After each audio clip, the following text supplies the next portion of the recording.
Welcome back to another episode of Holy Banter. This is Christina Steele. And I'm Andrea Simpson. And today we have with us Mat Lageman. You might know Matt if you have our parish directory because he's dressed like a pirate. Holding both a crucifix and a drill gun. Yes. Yeah. And what was the thought behind that? Sonia's face. What? I'm joking. You're imagining her reaction when she'd see that? Looking at it all and going, oh. The disappointment. Were you going for a colonial look or a pirate look? Colonial pirate? Colonial pirate. Right. It comes down so I can work outside and not have the sun, but it can fold up like a tricorn. Because you were working for the parish when I started 3 years ago. So how long had you been doing that? I was here like a year and a half. Yeah. Okay. Yeah, so Matt moved here from LA, and he'll get into that. He was an actor, and then they moved here during COVID because wanted to live in a free state. The thing was, I loved being an actor.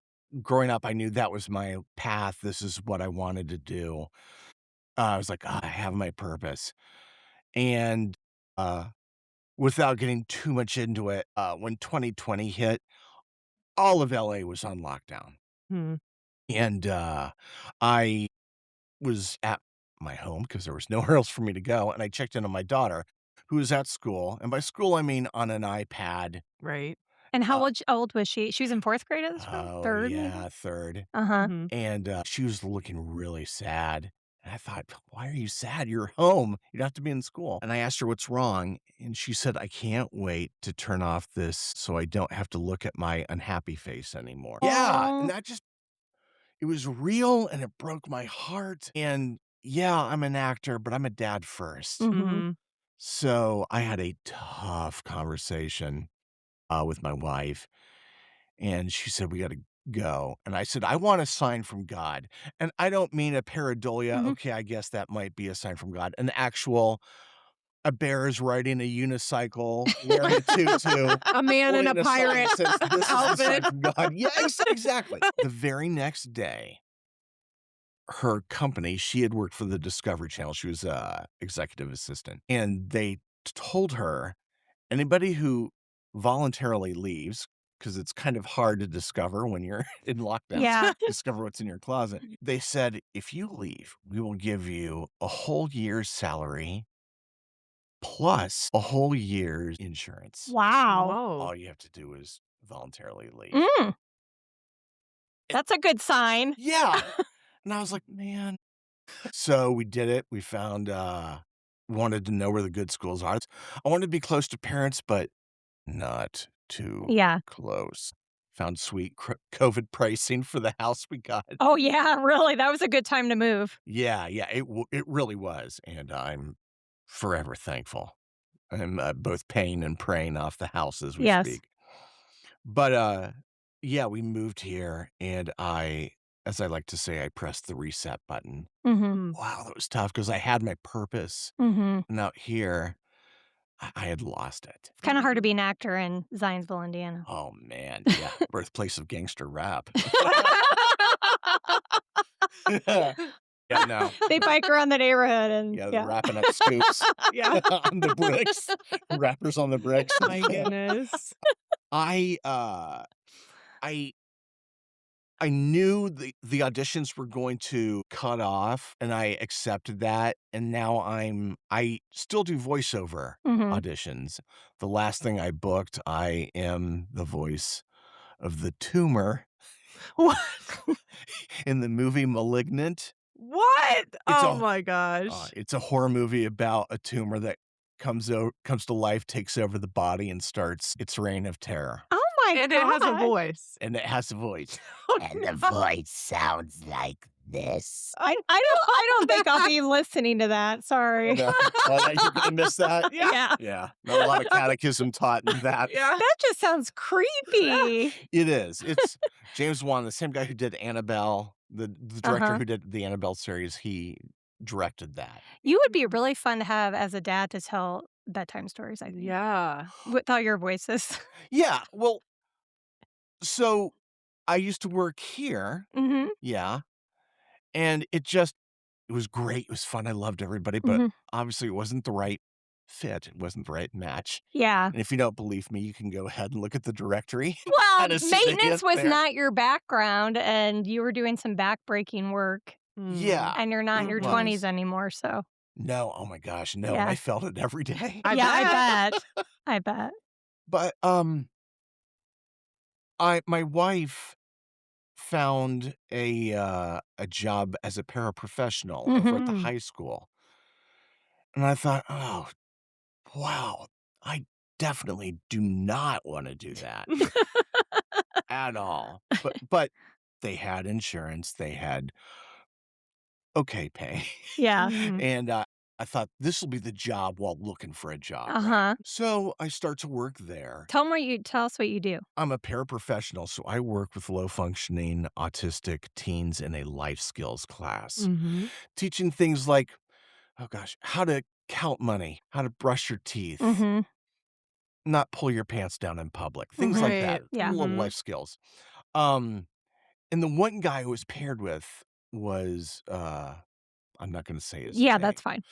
but, I knew the job would be tough, but I had no idea how much I'd fall in love with the kids I was with, and I did. Mm. And this kid I read to loves to be read to Mm, on a level beyond your human comprehension. yeah. And of course, I do the Mhm. voices.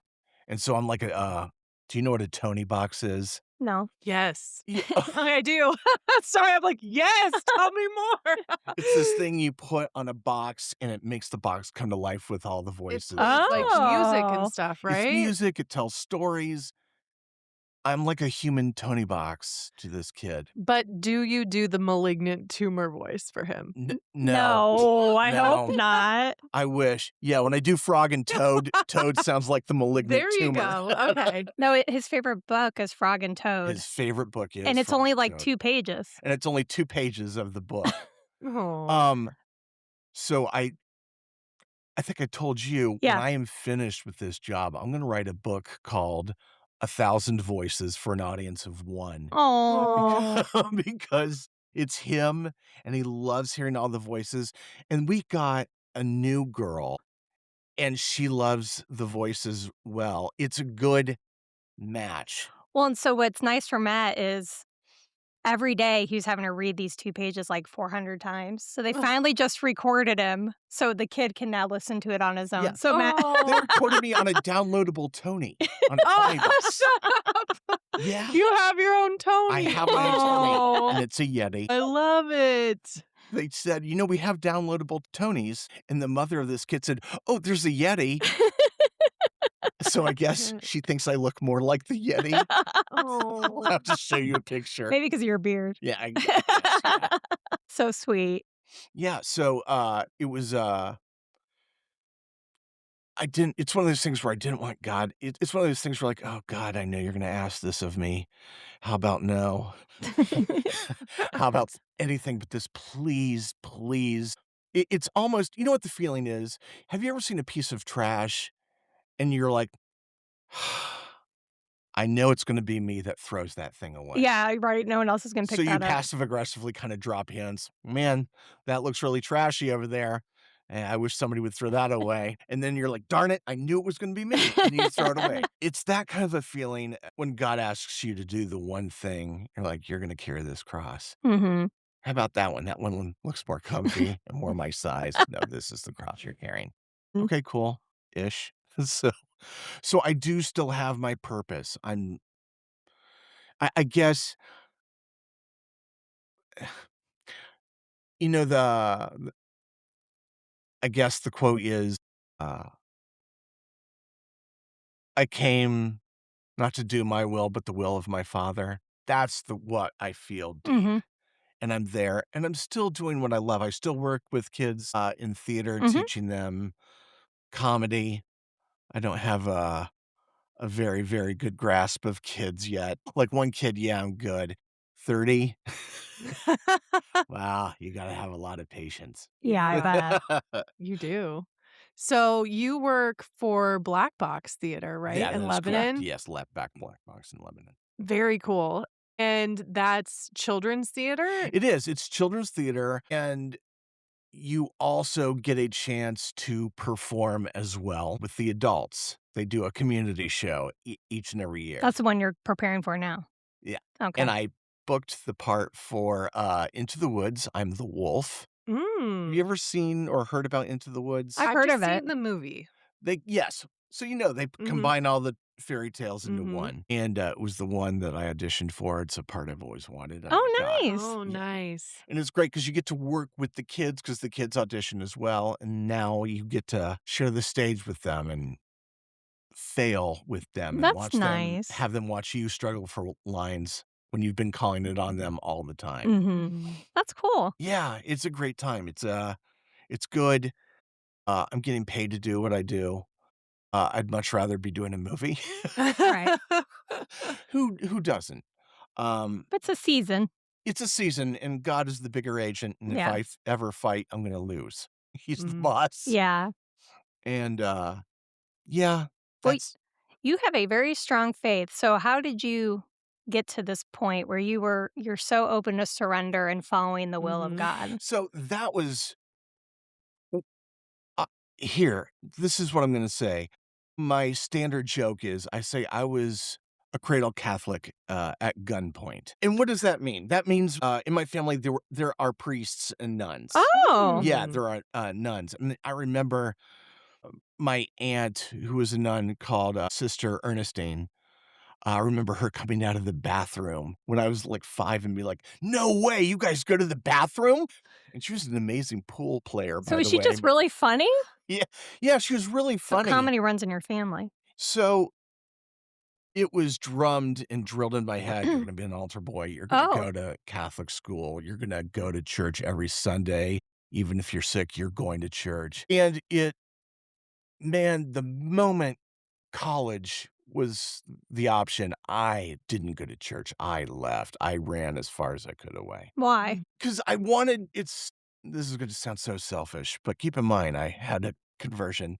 I wanted God on I wanted my God on my terms, on my schedule, Mhm. Mhm. and, didn't work out that way, and I fell pretty hard. I did a lot of drugs, and man, that was a fun time. When did that Um, did that start in college? Yeah, college. Okay. Drugs What did you study? What did I study? I was in acting. Okay. Mm. They have acting at Wright State? They do. That's They had interesting. a great, and one of the people that's now funding the acting program there is Tom Hanks. No way. Oh, amazing. And so How crazy is that? yeah, it's Who knew that Wright State University would have such a Matt strong knew. acting? I did, yeah. Well, I was auditioning all over, and Wright State was great, it was close, and it was affordable. Yeah. Mhm. And that's why I went. So you got into the party scene while you were there. Oh, yeah. Why do you think you were attracted to that? Because I had never experienced it. There Mm. was such a clamp that I'm like, "Oh my gosh, I can go here, and I can have a drink," and I did, and I had a lot, and my grades reflected that. Mm. D for diploma. Oh, no. You still That was passed, my right? motto. Yeah. Well, now you can't. You have to have at Yeah. least, a B or a C before you Mhm. can get your diploma. But back then Yeah. so I partied and did a lot of drugs and, had a lot of fun. And because my partying and having fun was the focus, I didn't after 2 years in the program, they judge you to see if they want you to go further in the program. Mm. And, the whole faculty sat me down, and they said, "We don't believe you have what it takes to complete the Oh. program." Oh. And I was devastated because I'd always wanted to be an actor. When I remember seeing this guy on a TV show called Saturday Night Live and my mom laughing, and remember thinking, "I wanna make my mom laugh like that guy." Oh. You know what I mean? Who was Mhm. it? It was Bill Murray. Oh, okay. Mhm. I think it was the Nerds sketch. Remember with Gilda Radner? Mhm. I'm old. No, I remember those. Somebody out there listens and is remembering it. That's cute. So I didn't have my heart into it. I went to be a theater studies major. Oh, so you ended up not finishing that program? No. Oh. In fact, 4th year, or is it 5th? I stayed for a while. I auditioned for the Second City Conservatory In Chicago? in Chicago, Uh-huh. and I had only 15 credit hours left to complete. And I thought really hard, and I thought, where I wanna go, I'm not gonna need Biology 107 Uh-huh. as a necessity. So I told my parents were really against it. Now, next door lived this couple called the Kleinschmidts, and they had a family, and their daughter used to babysit Chris Farley. No way. In Columbus, Indiana? In Indiana. Or Columbus, And Ohio, in I'm Columbus, sorry. Ohio. They moved to Columbus, Ohio, but How random is that? so the mother called Chris Farley's mom, To get her advice? and Chris Farley's mom called my mother Oh my gosh. and said, "Do it. You should do it. It's a wonderful thing. I will be always and forever thankful for Chris Farley's mom." Was he famous at that point, or was this after he had passed? Oh yeah, no, Oh, he okay. was star was absolutely climbing. Yeah. And I met people there that I love, and So you were part of the Second City. I was. That's so cool. Yeah, it was great. How long did you do that? I did Second City all the way up until I had finished, so 2.5, 3 years. So tell people what Second City is who might not know. Second City is a improv company, and they improv out sketches. They're hilarious. They're very political. It's where Martin Short came from. 90% of the Saturday Night Live cast came from. And it is all heavily saturated with comedy, and it's my my style. Absolutely. So I partied and and had a great time in Chicago. And then I met somebody, and I had my heart just broken. Oh. Yeah.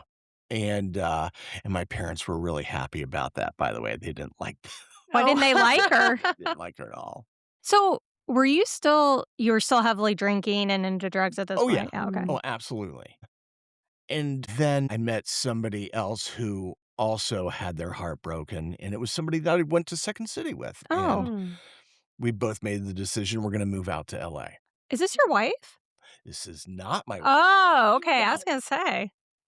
Because Yeah. I had met my wife in Chicago at an improv place called the Annoyance Theater. And that's where Andy Richter came from. And So did she do stand-up too? she didn't. Or improv? She just did improv. Oh, I didn't know that. How funny. Yeah, she had blue hair. Oh. Like shocks of blue hair. She was like this.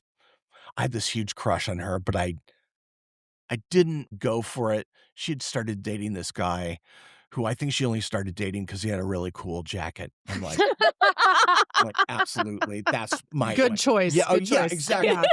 Totally it. It's just the jacket. I wish I had that jacket. Anyhow. There's a Seinfeld about that where they're fighting over the jacket. Yeah, I'm pretty sure there is.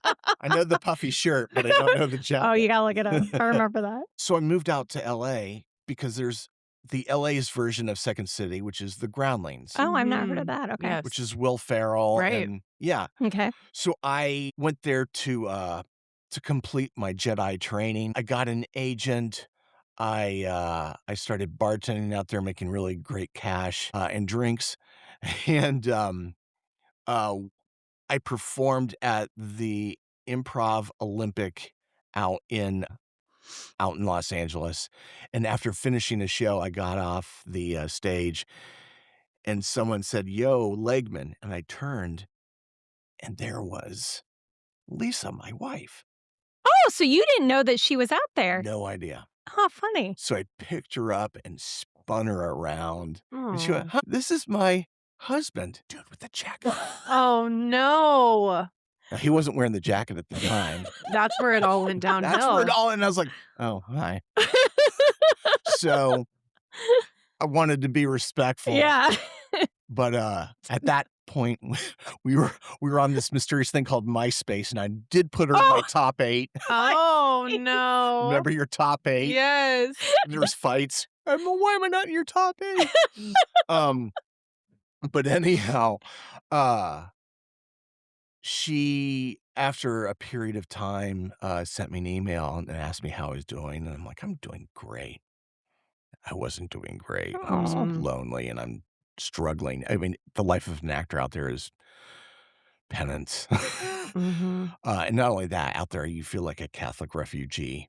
Were you Um, practicing your faith at that point? not Oh, yet. okay. Not yet. Okay. But my wife anyhow, my wife said, "I'm not doing so well. My dad passed away, Mm. and to make matters worse, I'm going through a divorce. Oh, we should have coffee. Mm. Yes, we should have coffee. Where are you at now? Oh, hey, did you see you're in my top 8?" So we met. I found out she had a crush on me way Aw. back in Chicago, and she Yeah. never Said went for anything? said Interesting. anything. So we picked up where we left It was off, a and jacket. it was the Mhm. jacket. Isn't that crazy? I wish I could describe it to you. It was a cool jacket, to be fair. In his defense, it was an awesome jacket. So we got married. We got married back in Chicago. We destination wedding, so I'm sorry for everybody who had to do that. And then, it was then that I started getting into my faith because you have to do pre-Cana. Oh, yeah. So Mhm. you guys got married in the church? Yes, we did. We had to do well, she was married previously, Mhm. so she had to get an annulment. I See. mean, they were married by Elvis on a Oh, yeah. beach somewhere. No, I'm kidding. That's a joke. I was like, "That sounds fun. What is Right? that?" Well, she wanted to get married on the beach. I'm like, "No, if we're Mm. gonna do this, we're gonna have a 'Cause she was foundation." also baptized Catholic. She Yeah, was yeah, baptized yeah. Catholic and was Mm. not as into her Mhm. faith as strong as I am. Mhm. Um, however, I really started getting into my faith, and one of the things was when I would book a commercial, my mom said, do a novena to the little flower." Who's the little flower? Mm. Is that a code? But it was Saint Therese of But Lisieux. why do you think your faith started becoming important to you at this point? It it started when I had problems, my faith was there. Mm. When I Yeah. had pluses, my faith was there. Yeah.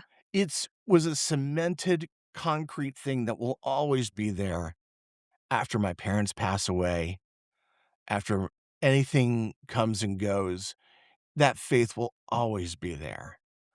And I've needed that faith. Not to get too religious on you. It's okay. It's a Even though religious. this is a holy banter Yeah, It podcast. exactly. is. This is the place. But,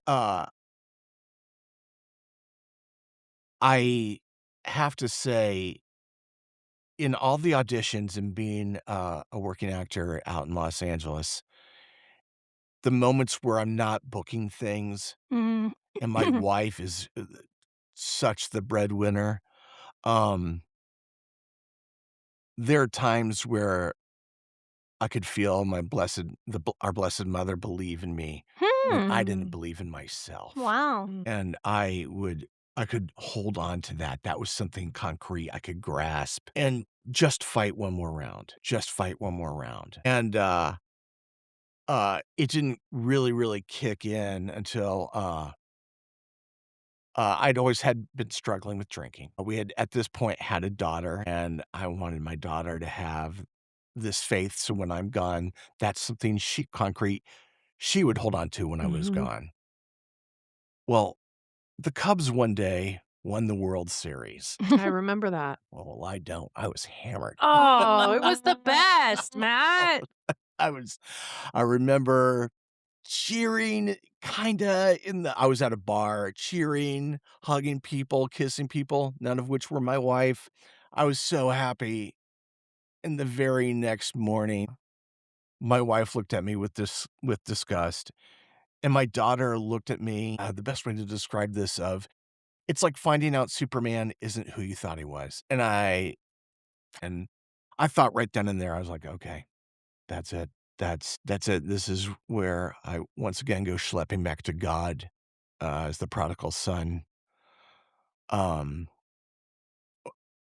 and I apologized, and I said, "I'm gonna give this up. I'm gonna give this up for you. I'm gonna give this up for me. I'm gonna give this up for my family, and I don't like it, but this is something that I get to do to better myself and become a." The goal is to always come the me I've always dreamed of being, be the best version of myself, and Mhm. that's when I started really, I stopped drinking. Holy God, I had money. I mean, was this becoming an issue in your marriage, the It drinking? was, yeah. My wife had grown up with an alcoholic Mm. father, Mm. and she had at one point even said, "I grew up with an alcoholic father, and I refuse to have my daughter grow up with one." Mm. Mm.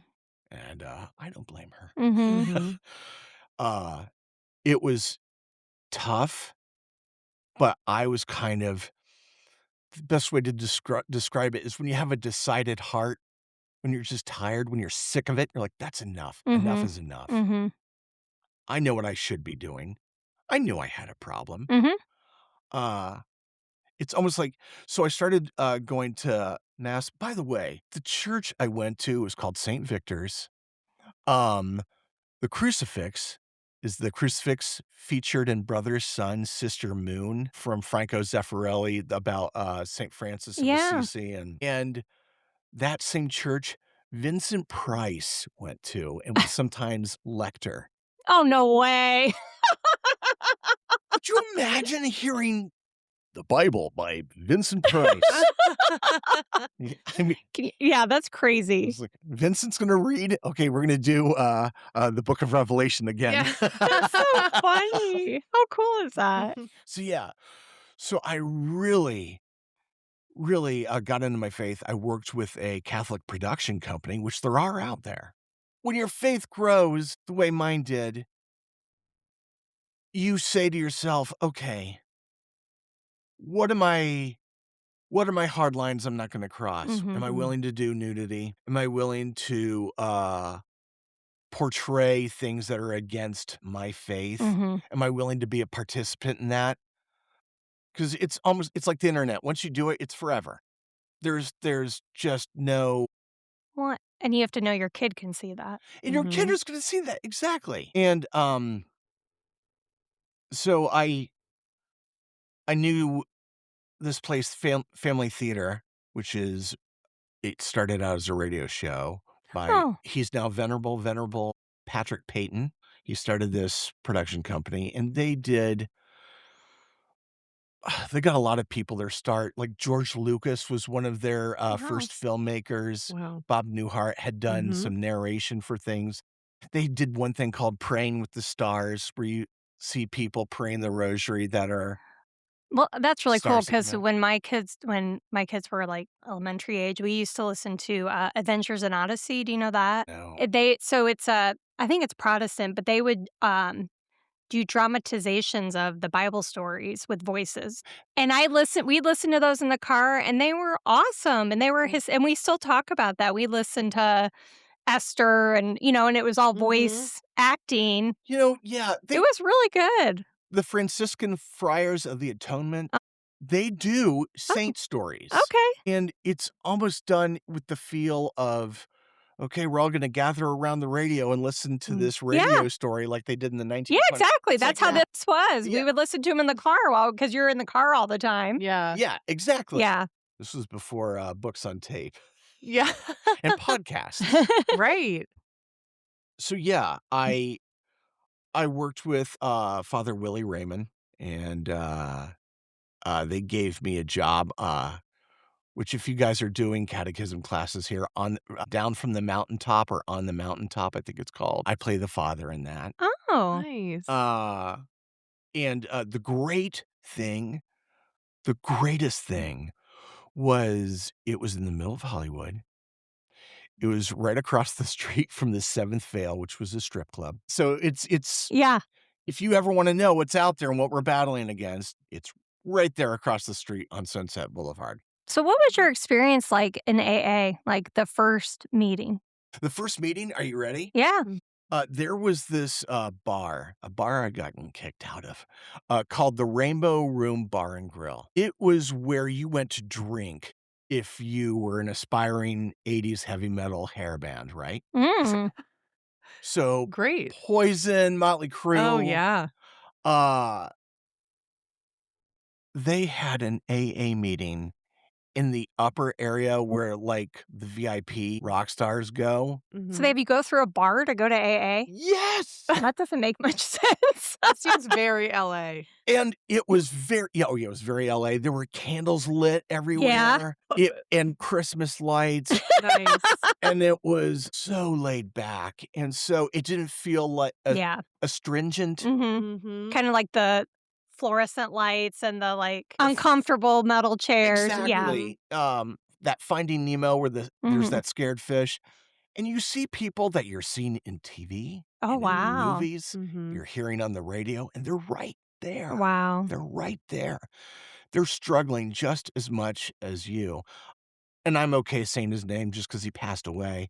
Matthew Perry was one of the people. That's sad. It's really, really Why sad. do you think so many people struggle in Hollywood with addiction? I'm going to be honest. I'm going to get religious again. The one concrete thing that they can grasp to make them feel better and they can rely on is the drug. The one concrete thing that I had to really, really, through my faith and through practice, grab on was my faith.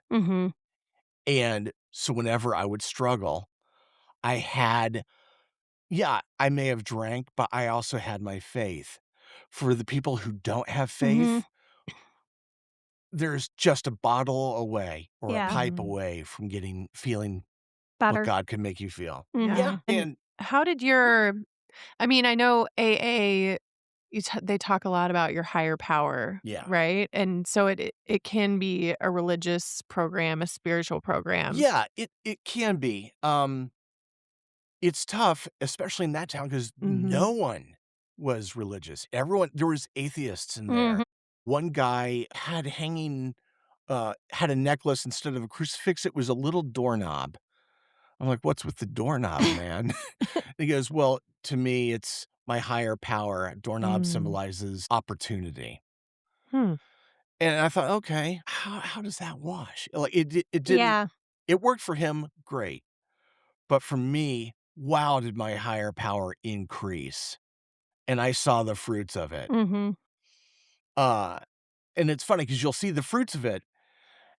But then God says, I'm giving you these fruits, but don't be relying on this because I'm going to now ask you to walk through the fire for me to see even more fruit, which you do not understand because my ways are not your ways. What was that? It was being asked to move out here to Indiana from a land of opportunity to, I got to mow the lawn. Isn't that crazy? It is crazy. Wow, I had to learn about a roundabout really quick when I moved out here. You don't get dizzy. So how long have you been sober for now? I've been sober now for almost 10 years. That's crazy. The last day I had a drink, the Cubs won the World Series. My joke is I'll drink when they win the next one. In the next 100 or 500 years. Oh, my poor Cubs. I love them, though. That's amazing, Matt. 10 years. That's congratulations. 10 years. Yeah. Yeah. And how did your marriage and your relationship with your daughter change when you stopped drinking? Huge. I was nervous. These are more AA conversations, but I was nervous how people were going to perceive me. I was nervous, like being in a crowd of people and ordering just water. Yeah, but sparkling water. Yeah. My go-to is sparkling water with a splash of cranberry. Because it looks like a mixed drink. Yeah, exactly. My relationship with my wife increased greatly because no longer did we have that one stumbling block that got in the way. That was removed to see clearer the other stumbling blocks that we have. Right. Sobriety isn't the answer to everything. No, it isn't the answer to everything, but man, it once helps. That's out of the way, you can see with sober eyes the other issues that you got to take care of. And you're able to see your own faults. You're able to acknowledge what a gift humility is, and to say, "Yes, I'm failing on that. Yeah, that's my bad. Yes." Um, one of the big things was, to not have the last word.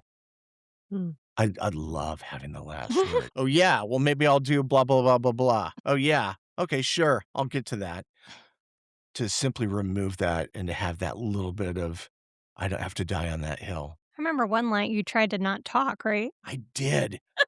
That was really, really dumb. I don't know how that's possible. It was very no, it's not possible. It was a bad idea with the position that I was in here Yeah. because I need to talk to people. Yeah. Such a dumb idea. So you do the fast food. I do like 5 things. I'll give up fast Yeah. food and fasting until 3 PM and things like that, right? Well, I have, you know, I think so many people today think I have to have this work to them. It's supposed to be their dream job and that's the only time you work. And if you don't have your dream job, then you should, just so for someone who isn't necessarily working their dream job, you're working to support your family who you love. Like, how Right. does that change going from acting to, I mean, you touched on that a little bit, but I mean, just for people who, So I'll answer it with this. When I worked here, I had to wear rough outside steel-toed boots, work boots that could be grounded in case of an electrical problem because I was doing Mhm. maintenance out here, right? At one point, with God's insight, you realize those steel-toed boots don't dictate who you are as a person. Your name and your faith do. Mhm. And I am just because I'm not auditioning Mhm. doesn't mean I'm not an actor. I am an actor at heart. I have things to do. I will do them with God's help and God's grace. But for right now, what I am doing is not who I am. It's simply what I'm doing. And it's for a loftier goal. It's to It's for a support loftier your goal. family. Well, there's this humility of, "Oh God, I'm the groundskeeper." Mhm. You know what I mean? And Yeah. whatever connotation or negativity you might endow that title Right. with, you take it heavily when you drive quietly back home, right? Right. Once you shake hands with God on the idea that, yes, you're doing that, that's not who you are, and I have plans for you. I need you to be patient. Oh God, I've been patient. Well, we live in a day and age where I want things on demand Mhm. now. I wanna lose weight, Ozempic. I wanna be happy, drugs. I don't wanna be Mhm. bored anymore, song or TikTok. Mhm. Scroll, Mhm. scroll, scroll, scroll, scroll. It's with patience and that trust in God, that is where and you do see things happen. You can look at things and you can chart. I journal. And you can see where you've been and where you're going. When I got here, I didn't do anything at all. I just bartended.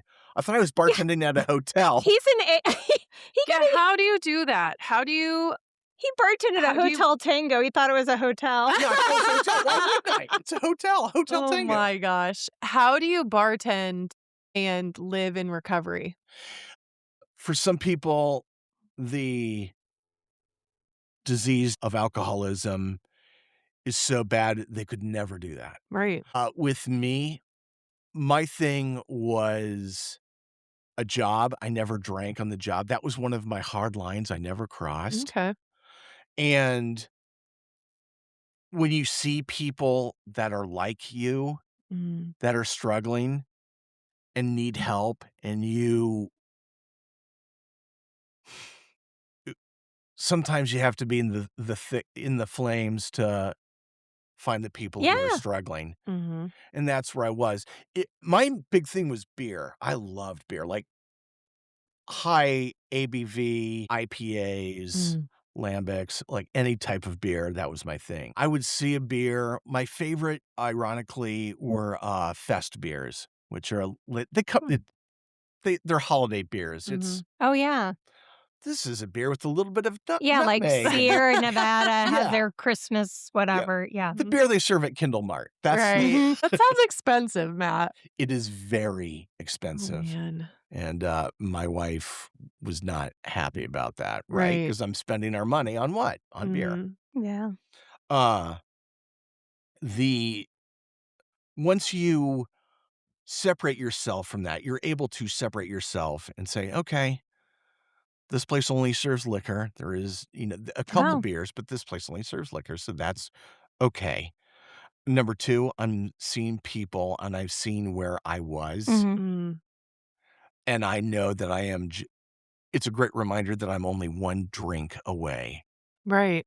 from becoming that person again, which is why I wear my bottle opener ring Wow. to remember. Yeah. Mhm. For those of you who can't see, it's a bottle opener, but it's a I ring. didn't realize it was a bottle opener. That's what I was looking at that, and I was like, is that a bottle opener? It is. Yeah. I was very popular at parties. Yeah. I bet. Oh my Yeah. gosh. I didn't know it my still goodness. worked. Okay. Now it opens Mexican Cokes. Oh, my gosh. Which are delicious, by Well, the way. you know what, Matt? I love the fact that you know your worth and know your value. And that you know that you're a child of God and whatever you're doing during a season doesn't affect who you are. Mhm. And maybe that Catholicism at gunpoint just drilled that into your head. Yeah. Right?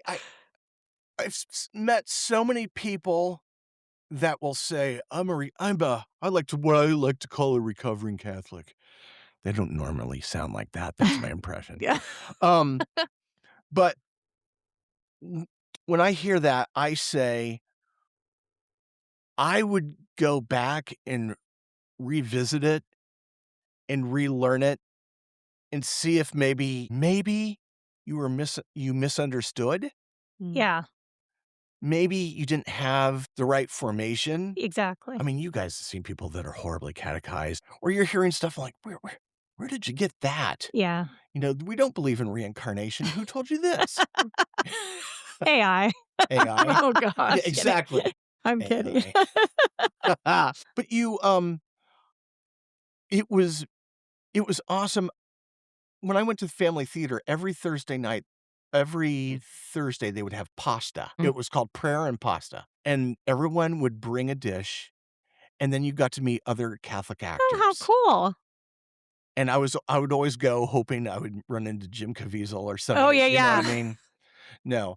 The one person I did run into, Jonathan Rumi. Yeah. Oh. They were going to start this idea called The Chosen. Oh, my gosh. And if you gave $100, donated $100, they would put you down as a producer. Oh. And I was like, oh, wow, what network? Oh, it's going to be crowdfunded. Oh, that'll never fly. Oh, my gosh.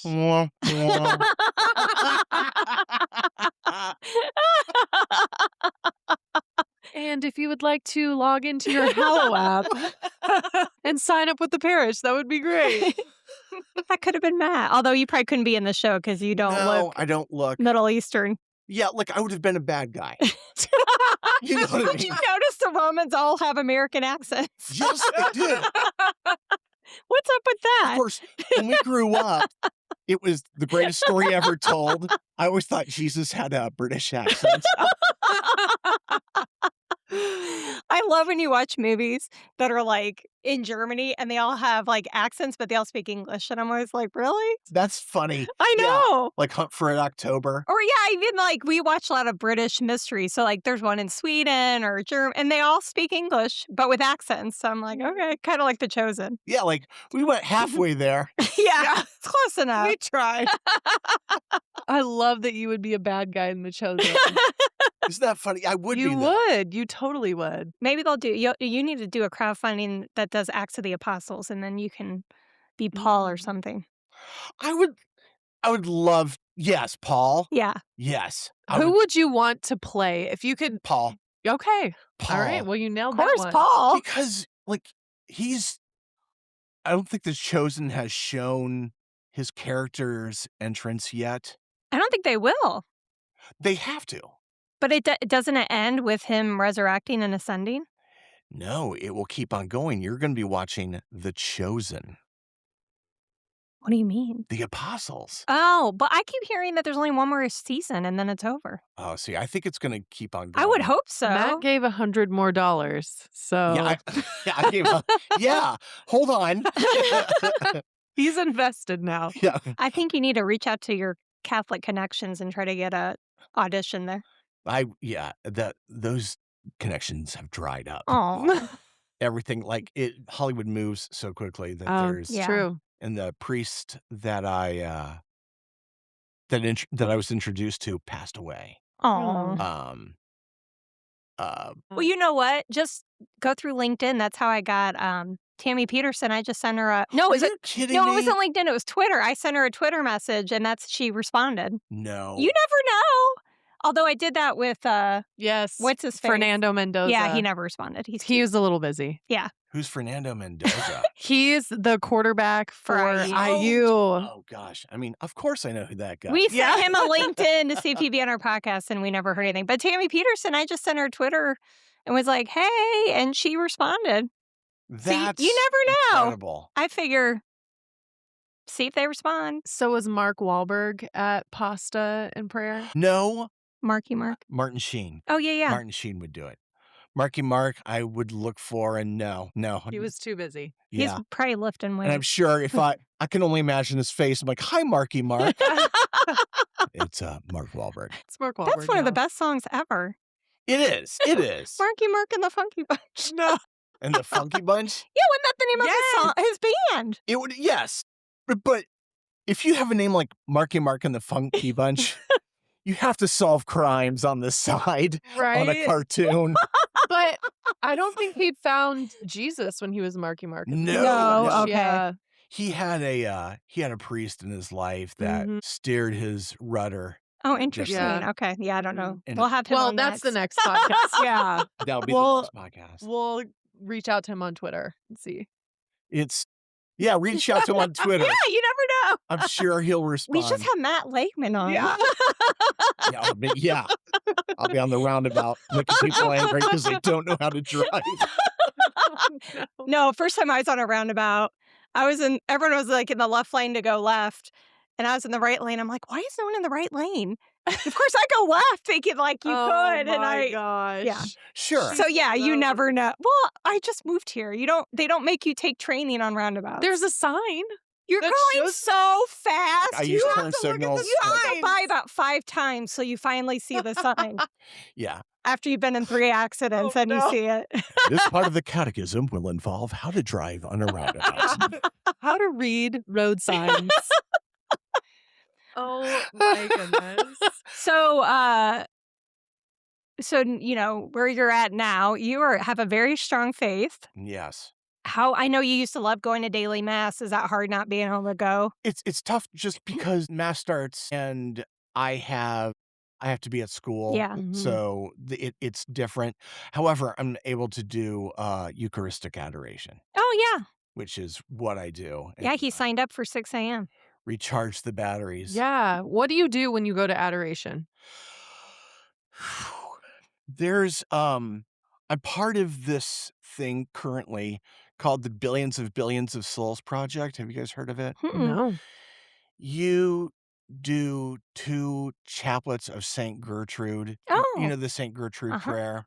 Yeah, tell us what happens when you recite the St. Gertrude. Whenever you recite it, the prayer is, Eternal Father, I offer you the most precious blood of the divine Son Jesus in union with the Mass is said throughout the world today for the holy souls in purgatory, for sinners everywhere, for sinners in the universal church, those in my own home, and within my family.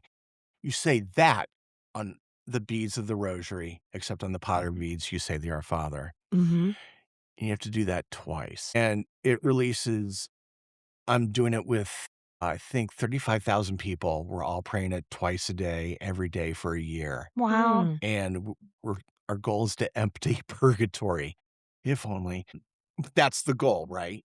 And that's a passion of yours, because when we used to pray as a staff, you'd always pray for the holy souls in purgatory. Yeah. Why is that such a passion for you? Dude, have you ever read the book by Maria Sima called Get Us Out Here? No. Let Us Out of Here, or Get Us Out of Here. She could see, she had the gift to see holy souls. And there are people that are there and that are suffering. And Our Lady of Fatima, I remember one of the kids, I think it was Jacinta, asked Our Lady about this girl who had Oh, died yeah. in her village. And the Blessed Mother said, she's going to be there until the end of time. And that freaked me out. I thought, my Lord, to be there, and you're in jail essentially, but not in jail. Yeah. You're going to see God. Yeah. That's the good news, but you're going to be there till the end of time. And I guess that concept blew me away of watching life happen, and you can't pray for yourself. So I closely in love with the idea of once you pray for those souls and you get them out, then you have a mafia, a holy mafia of people Yeah. praying for you. And my God, I need a holy mafia. A funky bunch. A funky bunch. You get yes, exactly. You have your own funky bunch. Yes. And then you Your solve heavenly mysteries funky and bunch. crimes. Yeah. Like Scooby-Doo. Get more people out. Yeah, I just want the abs. I want the mystery machine. I want the mystery machine. Oh my gosh. Right now I have a fuel tank, but I want the 8-pack of abs. So, where did you find this billions and billions? Is it just There's a great video podcast called Uniquely Mary. And it is the guy that hosts it was going to be a priest, and he left the priesthood. But he had his reasons for leaving, and he now has a huge devotion to Our Lady of Sorrows and the Holy Souls in Purgatory. And you see the people he interviews, and it gets more and more and more deep. You read books you'd never thought you'd read, like Sinu Jesu. Has anybody? Mm-mm. It's a book of private revelations given to a monk living in the middle of nowhere. Wow. Who remains nameless, and there's how do I explain this? Once you have a strong faith, you become attracted to things that will strengthen your faith, much like how weightlifters, once you start getting swole, you start wearing the Under Armour Yeah. and drinking the protein drinks and start saying the lingo. Yeah. So now you learn a lot of Latin, and you listen to a lot of Father Ripperger. Do you guys know who he is? No. I know the name. He's an exorcist. Oh, yeah. It's you hear one time they played they actually recorded an exorcism. Oh, no, thank you. And it's one of those things where you're like, well, could this be faked? How do you know it's not mental illness? I remember someone said or asked the priest, how do you know they're not just mentally ill and screwing around? Well, there's a huge vetting process. Yeah, there is.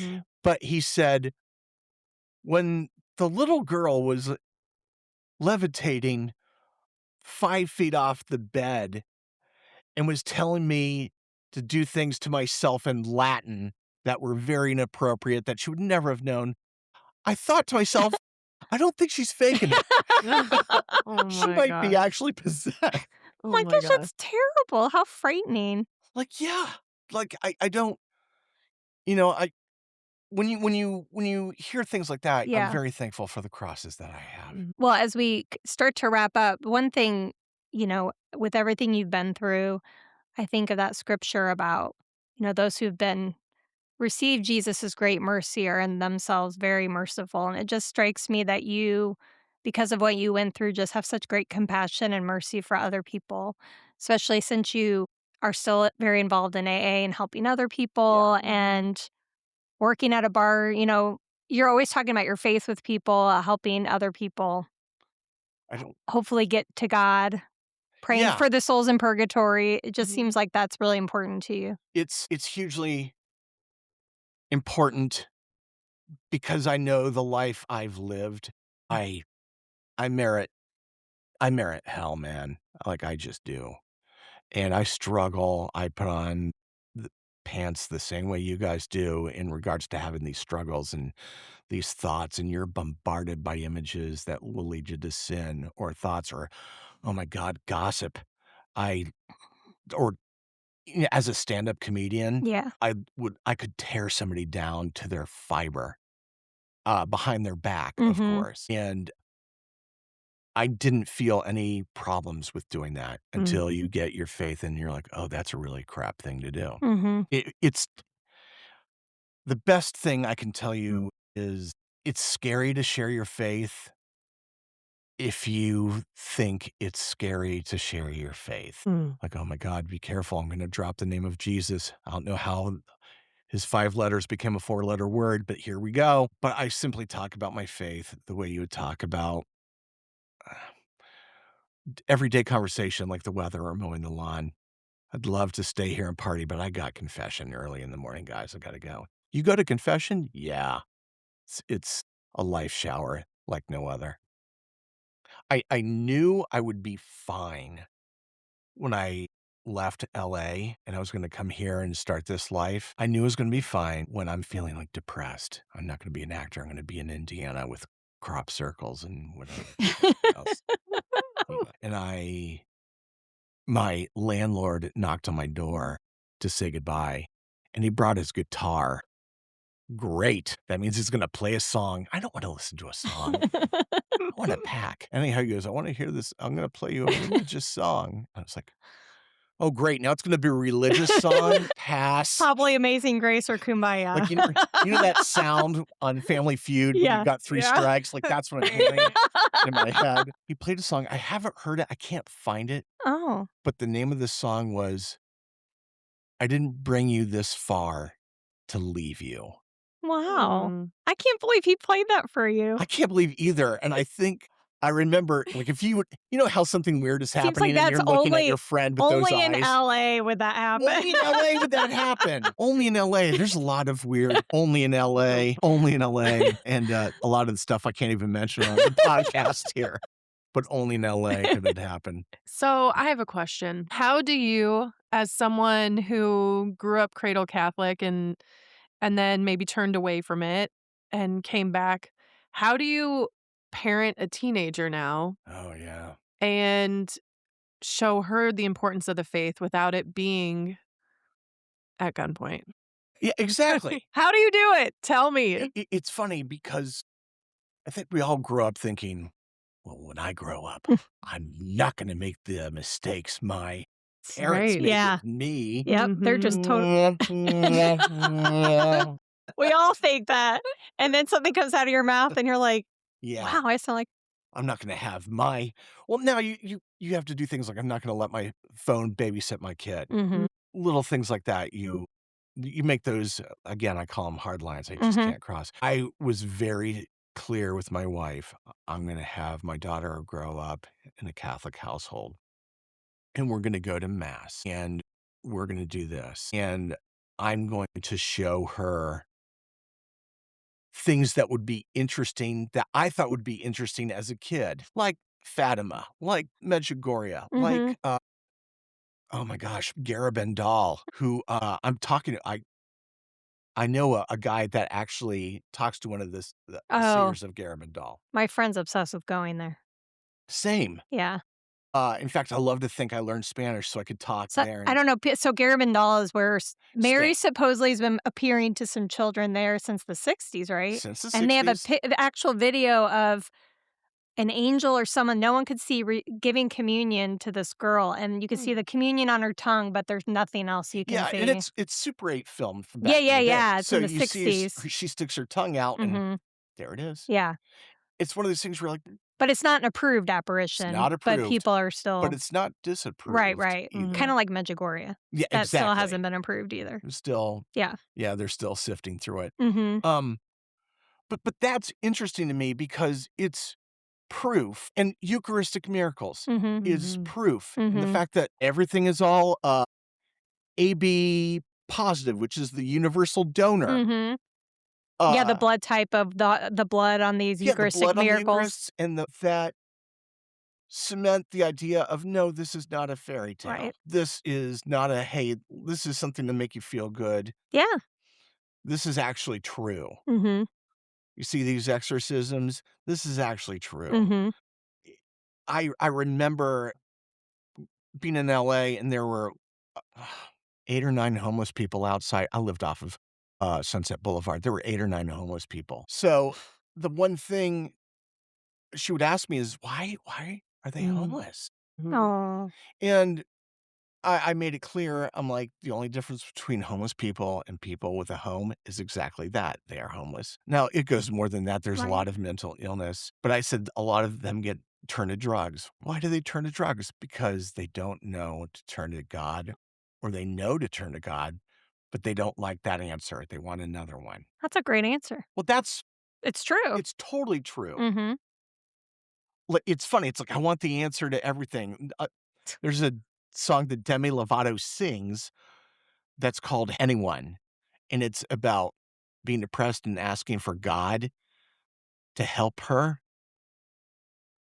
but she wants it on her terms, and God is not a God on demand. God is God, and you have to work with him. Mhm. Much like with, AA, you have to work with God to stop drinking, Yeah, you can't do it on You your gotta own. paddle, and God'll steer, Mhm. but you have to paddle. But that's true of detaching from any sin or any addiction is you have to allow God to help you. You can't do it on your own. Right. Do you ever that phrase, "Knock and the door will open," Mhm. and then you're like, you look at your knuckles and they're bloody from doing all the knocking, and you're like, "I don't see this thing opening."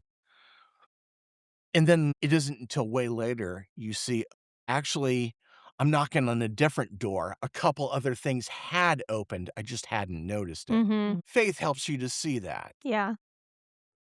Whenever it's like, it's like spilling milk and going, "Nice going, God." You know what I mean? That's not Yeah. that's a way people are seeing it. I don't know. I, uh, I bring my daughter, I immerse her into these programs, but I don't force her, Mhm. and that was what was important, and it killed me because there's some things that are such a great Mhm. opportunity. Um, and it's weird you how simply saying, "Come to church with me, and then we're gonna have Titus donuts later Mhm. on." That was the thing. Sold. Sold. No, I did that. We did that with our kids all the time Yeah. when they were little. Yeah. And then when you finally see the fruit of the mass Mhm. and what it can do, boom, then the next thing you know, your daughter's asking, "Hey, can we quickly go to Eucharistic Mhm. adoration?" Yeah. And you're like, "What? Are you serious?" I think what's hard is realizing that God's working on them too. And you have to trust that they are working out their relationship and you can't force it on your terms and in your schedule. Right. Yes. You 'Cause can you can invite them, you can introduce them to things and expose them to things, but at some point they have to make that decision. yeah, Mhm. 'cause at one point they're gonna go to Yeah, college, and you're not gonna be able make to them do be the anything. influence, make them Yeah, do anything. They have, free will. they have to have a free will. Exactly. It's very hard. My son's 20 and I mean, this isn't about he goes to church. It's more of like other opportunities he's like not taking advantage of. And it's really hard for me not to nag him and say, you need to do this and that. I'm like, he's gotta figure it out. Yeah. Just like I had to figure it out, and everyone else has to figure it out on their own, so it's hard. Well, it's tough because 'cause you're like, "Ugh, it's gonna be prayer, it's gonna be thoughts and That's prayer." all you can do is go to prayer. God loves them more than we do, so Yeah. Well, it's been awesome to talk to you today, and I definitely haven't missed every time that you say you get to do something. I just appreciate your attitude, and I'm grateful that we got to interview you yeah. today. Yeah, this is great. Yeah, I've enjoyed getting to know you, and yeah, you're always joyful and always, very passionate about your faith, but you're also a lot of fun, and you just bring a joy to it that is, refreshing. I thank you so much. I think anybody can be that. You just have to reflect more love than previously received. That's great. Be a mirror. And what are we wearing for the next directory shoot? That's what I'm Oh, Hopefully, man. there's not one for a while. Well, if we do, and my family's in town, I think Yes. Sergeant Pepper's will be the Okay. only Oh, yeah. way to Okay. go. I like that. We could just do Beatles theme, and then you can kind of, choose. E We'll e let everybody choose. exactly, or Okay. Addams Family. I Yeah. think Oh, that would be I like that Alright. hilarious. too. Alright. Thank you, Matt. No problem. Take it easy. If you love Holy Banter, you can support us by opening your podcast app and hitting the 5-star button and leaving a quick review. It's easy, and it helps us reach way more people. Thank you for listening.